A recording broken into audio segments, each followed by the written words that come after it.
마가복음 10장 13절에서 16절까지 말씀 다 같이 합독하도록 하겠습니다.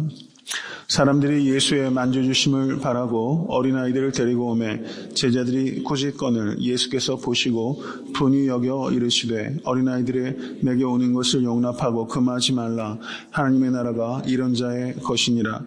내가 진실로 너희에게 이르노니 누구든지 하나님의 나라를 어린아이와 같이 받들지 않는 자는 결단코 들어가지 못하리라 하시고 그 어린아이들을 안고 저희 위에 안수하시고 축복하시니라.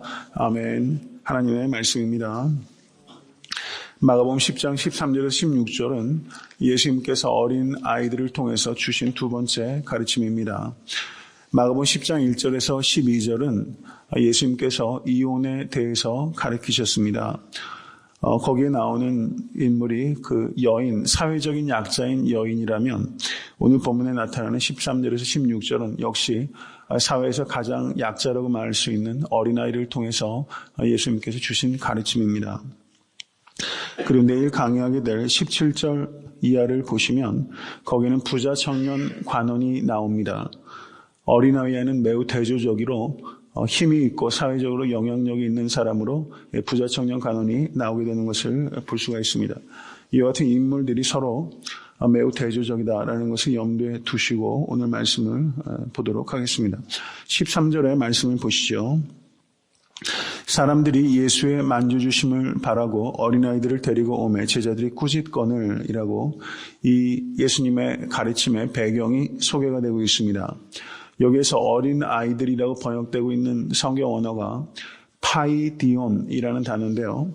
이 단어는 유아부터 12살 이하의 아이들을 가리킬 때 파이디온이라는 단어가 사용되고 있습니다. 근데 누가복음 18장 15절을 보시면 거기에는 이렇게 말합니다. 사람들이 예수의 만져주심을 바라고 자기 어린 아기를 데리고 오매 제자들이 보고 꾸짖거늘.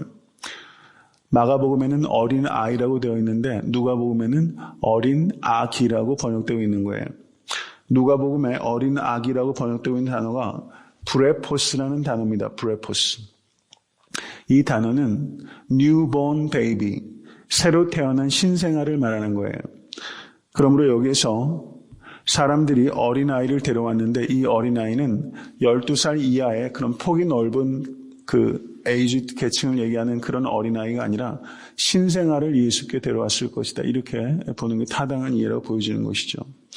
말하자면 그 랍비에게 이제 막 갓 태어난 아이가 그 축복받기 위해서 어머니가 이 아이를 예수께 데리고 왔다. 이런 정황을 우리가 어느 정도 이해할 수 있다는 것입니다. 그런데 여기서 우리가 주목해야 되는 것은 제자들의 반응입니다. 제자들이 어떻게 했습니까? 꾸짖었다라고 말하고 있어요. 꾸짖었다.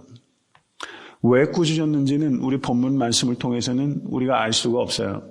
그런데 여기서 꾸짖었다고 번역되고 있는 단어가 에피티마오라는 단어입니다. 여러분 에피티마오라는 단어 기억하세요? 예수님께서 귀신을 내어 쫓으실 때 에피티마오, 그리고 예수님께서 경랑을 잠잠케 하실 때 에피티마오라고 단어가 사용되고 있습니다. 그 베드로가 예수께서 첫 번째 순환 예고를 했을 때 베드로가 예수를 붙잡고 에피티마오 했고 예수님께서 사탄아 물러가라 라고 했을 때 그때 단어가 에피티마오예요. 그러니까 이 에피티마오라는 단어가 매우 강력한 rebuke, 매우 강력하게 지금 반발하고 있고 그리고 꾸짖었다는 것을 알 수가 있습니다. 신생아를 데리고 있는 그 어미에 대해서 이 제자들이 에피티마오했다는 것은 매우 부적절하고 그리고 과도하게 반응했다라고 볼 수 있는 것입니다. 예수님께서 마가복음 9장 36절에서 37절에 이렇게 말씀하십니다. 어린아이 하나를 데려다가 그들 가운데 세우시고 안으시며 제자들에게 이르시되 누구든지 내 이름으로 이런 어린아이 하나를 영접하면 곧 나를 영접하며 누구든지 나를 영접하면 나를 영접함이 아니요 나를 보내신 이를 영접함이니라 라고 가르치셨습니다. 어린아이는 사회에서 가장 약자라고 말할 수 있어요. 지극히 작은 자를 대하는 방식이 곧 예수를 대하는 방식이다라고 예수님께서 가르치셨습니다. 근데 그 가르침을 이 제자들이 실천하고 있습니까? 실천하지 못하고 있습니까? 실천하지 못하고 있습니다. 어린아이를 영접하지 않고 어린아이들을 지금 꾸짖고 있는 모습을 볼 수가 있는 것입니다. 이러한 제자들의 반응에 대해서 예수님의 반응이 14절에 기록되어 있습니다. 예수께서 보시고 분이 여겨 이르시되 라고 말씀합니다. 예수님께서도 분이 여기셨다라고 말하고 있어요. 여기에서 여러분 성경을 보시면 예수님께서 분을 나타내는 경우가 그렇게 많지는 않아요. 그렇죠? 근데 여기에서 제자들이 어린아이를 꾸짖는 모습을 보고서 예수께서 분이 여기셨다라고 말합니다. 그런데 이 단어가 그 쓰인 예들을 보면 우리가 좀 주목해야 될 부분들이 있습니다. 마가복음 10장 41절을 한번 보세요. 마가복음 10장 41절.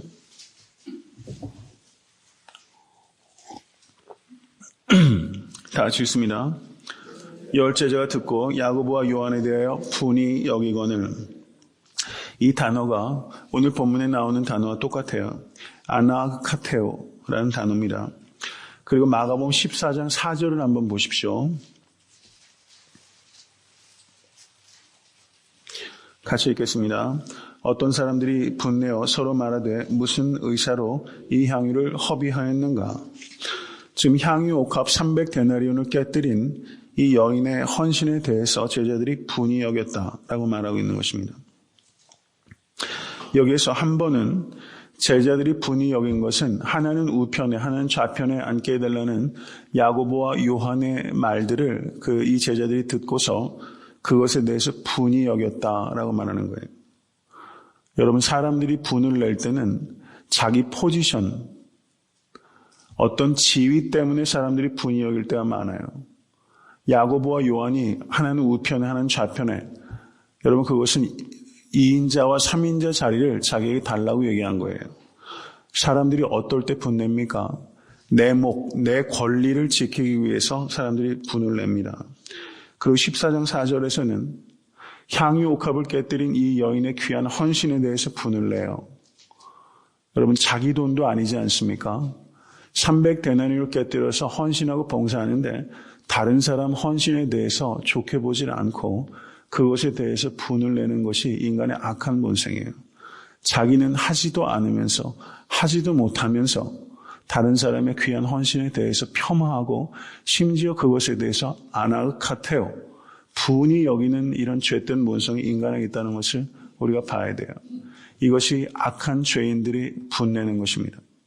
근데 예수님께서 아나카테오 한 것은 언제 분을 내셨습니까? 신생아와 같이 사회에서 가장 지극히 작은 자들이 꾸짖음을 당하고 박대당하고 하는 것들에 대해서 예수님께서 분을 내셨어요. 예수님의 분은 의분이라고 말할 수 있습니다. 거룩한 분노입니다. 우리가 화를 내고 있는 것을 한번 되돌아보실 수 있기를 바라요. 화내는 것 자체가 죄가 아니라 무엇에 대해서 화를 내고 있는지를 우리가 봐야 됩니다. 우리들은 죄인이라서 우리가 화내고 있는 것은 거의 다 죄하고 연관이 돼요. 여러분 불의에 대해서 분노를 나타내실 수 있는 여러분과 제가 될 수 있게 간절히 바랍니다. 내 이익과 내 이름에 연연하면서 죄인의 분노를 나타내지 않으실 수 있는 여러분과 제가 될 수 있게 되길 주님을 간절히 축원합니다.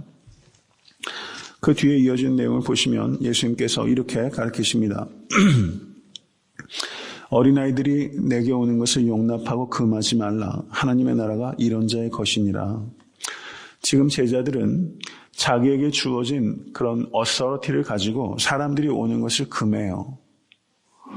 여러분 우리에게 주어진 권위를 가지고 내가 어떤 일을 하는지를 잘 살펴보실 수 있기를 바랍니다. 예수님께 올 수 있도록 사람들을 이끌어야 되는데 내가 가지고 있는 권위, 권세를 가지고 오히려 예수께 오는 것을 막는 사람들이 있어요. 이것을 우리가 깊이 생각해야 됩니다. 용납하고 금하지 말라. 하나님의 나라가 이런 자의 것이니라. 내가 진실로 너희에게 이르노니 누구든지 하나님의 나라를 어린아이와 같이 받들지 않는 자는 결단코 들어가지 못하리라. 여기서 어린아이와 같이 받들다라는 말은 어린아이와 같이 receive하다 이런 뜻입니다. 어린아이와 같이 받아들이다. 그러면 어린아이와 같이 하나님의 나라를 받아들인다라는 뜻은 어떤 뜻입니까? 어린아이의 특징이 무엇이죠? 어린아이의 특징이 여러 가지. 순수하다. 또 어떤 것이 있습니까? 전적으로 의존적인 존재예요. 그렇죠? 어린아이들은 전적으로 의존적인 존재예요. 여기에서 어린아이와 같이 하나님의 나라를 받아들인다는 것은 순수하다는 의미보다는 전적으로 의존적인 존재가 하나님의 나라에 들어간다, 이런 뜻입니다. 어린아이는 자기가 스스로 먹을 것을 준비할 수 없어요. 입을 것을 준비할 수 없어요. 그리고 어디에서 잘지를 준비할 수가 없어요. 그래서 어린아이에게 주어지는 것은 자기의 공로로 얻는 것이 아니라 전적인 하나님의 기프트로 받아들이는 거예요. 어린아이 같이 하나님의 나라를 받아들인다는 것은 자기의 공로가 아니라 전적으로 선물로 받아들이는 자가 하나님의 나라에 들어가게 될 것이다. 이 뜻을 가르쳐 주는 거예요. 모든 것을 은혜로 받아들이는 사람, 그것이 바로 어린아이의 마음이에요. 다 은혜예요. 여러분, 우리가 가지고 있는 모든 것, 나의 나된 것 다 하나님의 은혜입니다. 믿으세요? 이것을 진심으로 받아들이실 수 있게 간절히 축원합니다. 자신의 공로로 하나님의 나라에 들어갈 수 있는 사람은 하나도 없어요. 예수 그리스도의 은혜가 아니고서는 아무도 그 나라에 들어갈 수 없습니다. 모든 것들을 기프트로 받아들이는 이 어린아이와 같은 마음을 가지신 여러분과 제가 될 수 있게 간절히 바랍니다. 은혜 안에 거하시면 다 감사거리밖에 없어요. 그렇죠? 여러분, 모든 것이 은혜입니다.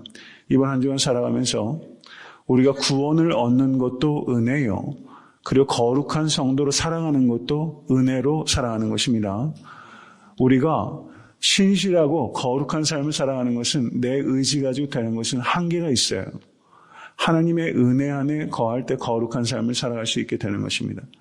그래서 칭의를 얻는 것도 은혜요. 성화되어 가는 것도 은혜입니다. 믿으세요?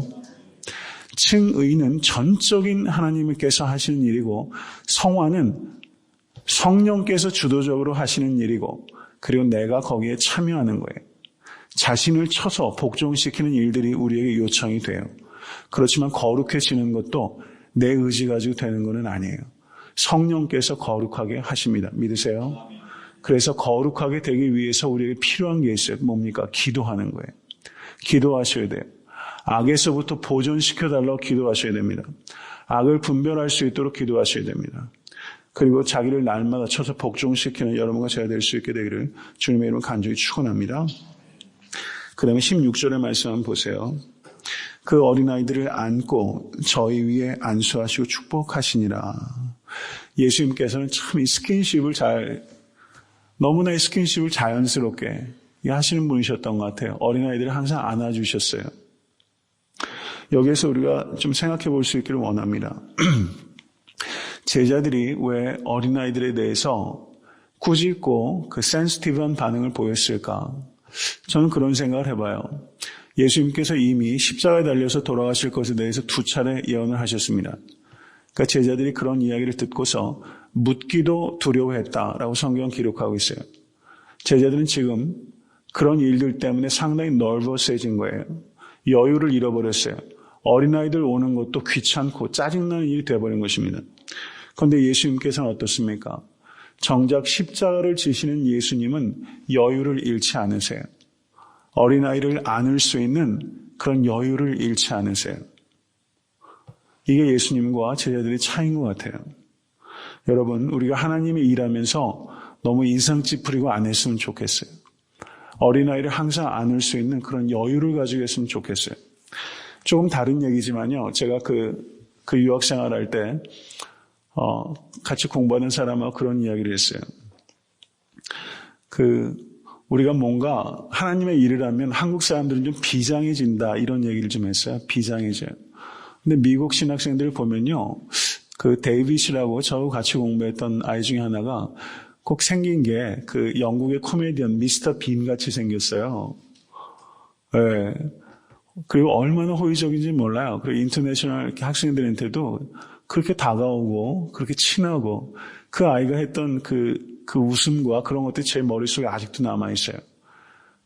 그 아버님도 PCUSA 목사님이신데요. 참 잘 자랐어요. 깨끗하고 순수합니다. 그리고 대학원 졸업할 때쯤에 결혼했는데 이 친구가 지금 인도에서 선교사로 나갔어요.